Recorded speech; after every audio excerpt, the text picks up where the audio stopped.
आइए अब हम कक्षा 6 के एक्सरसाइज 7.4 करते हैं।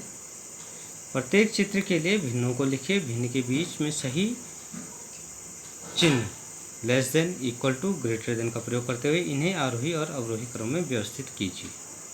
तो पहली वाली भिन्न है, इसको अगर हम देखें तो इसके जो है एक वृत्त के 8 हिस्से कर रखे हैं।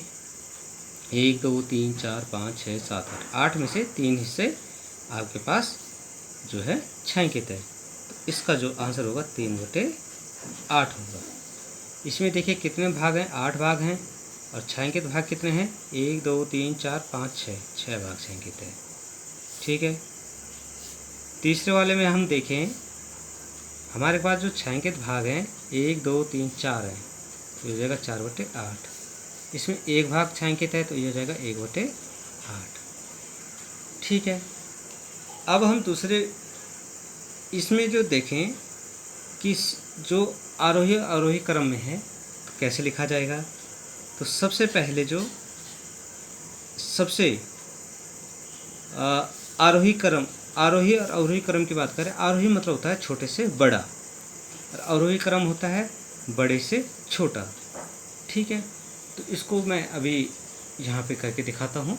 तो देखिए, जैसे ये है पहला हल 1। ठीक है। तो आरोही क्रम जो होगा छोटे से बड़ा होगा। सबसे छोटा जो भाग है आपके पास ये 1 भाग है, 1/8। ठीक है। फिर आपके पास 3/8 है, फिर 4/8 है और फिर 6/8 है।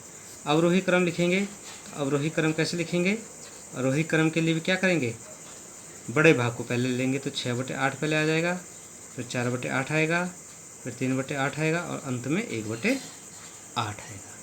इस तरह से इसको हम लिख देते हैं। ठीक है। अब ये कह रहा है इसमें हमने इन चिन्हों का प्रयोग करते हुए इन्हें आरोही अवरोही क्रम में लिखना है। तो देखिए, ये ऐसा चिन्ह हम इसको लगा सकते हैं और इधर ऐसा चिन्ह इसको हम लगा सकते हैं। ठीक है। बी पार्ट देखिए, इसमें कितने भाग हैं, 1 2 3 4 5 6 7 8 9 भाग हैं। ठीक है। और छायांकित भाग कितने हैं, 8 हैं। दूसरे वाले में देखिए छायांकित भाग 4 हैं, टोटल 8 है। तीसरे में देखिए छायांकित भाग आपके पास 9 है, टोटल 9 है। हाँ 9 है और छायांकित भाग कितने हैं, 3 है, हो जाएगा 3/9। ठीक है। इसमें देखिए छायांकित भाग कितने हैं, हमारे पास छायांकित भाग कितने हैं, 1 2 3 4 5 6 भाग है, टोटल 6/9। अब इसको हम अगर अवरोही और आरोही क्रम में कर रहे हैं इसका हल, ठीक है, तो कैसे लिखेंगे। तो यहाँ पे देखिए आप, आरोही क्रम क्या हो जाएगा, इसका आरोही क्रम हो जाएगा, देखिए सबसे छोटा भाग 3/9 है, 3/9 से बड़ा 4/9 है। फिर आपके पास 6/9 है, फिर 8/9 है। अवरोही क्रम लिखेंगे। अवरोही क्रम में लिखते समय हम क्या करेंगे, सबसे बड़ा भाग सबसे पहले लिखेंगे 8/9, greater than 6/9, greater than 4/9, greater than 3/9। इस तरह से हम इसको लिख सकते हैं। तो हमने अवरोही और आरोही क्रम दोनों क्रमों में इसको हमने लिख दिया है। अब हम पार्ट सी पे चलते हैं। पार्ट सी पे क्या कह रहा है कि आपको जो दी हुई संख्याएं हैं 2/6, 4/6, 6/6, इनको संख्या रेखा पे प्रदर्शित करना है। तो देखिए ये आसान है, कोई बड़ी बात नहीं है, हम पहले भी इसको कर चुके हैं। हम देख रहे हैं कि ये जो संख्याएं हैं 1 और 2 के बीच में है। ठीक है। ये आपके पास 0 ले लेते हैं, इसको 1 ले लेते हैं, इसको 2 ले लेते हैं। अब देखिए एक पार्ट के हम 6 हिस्से कर लेते हैं, तो ये हो जाएगा 6 हिस्से करने के लिए हमें 1 2 3 4, 5, 6। अब इसको हम लिख सकते हैं 1/6, 2/6, 3/6, 4/6, 5/6 और ये वाला 6/6। तो इसको हम आराम से, अब 2/6 को हम ये वाली पोजीशन लिख सकते हैं 2/6।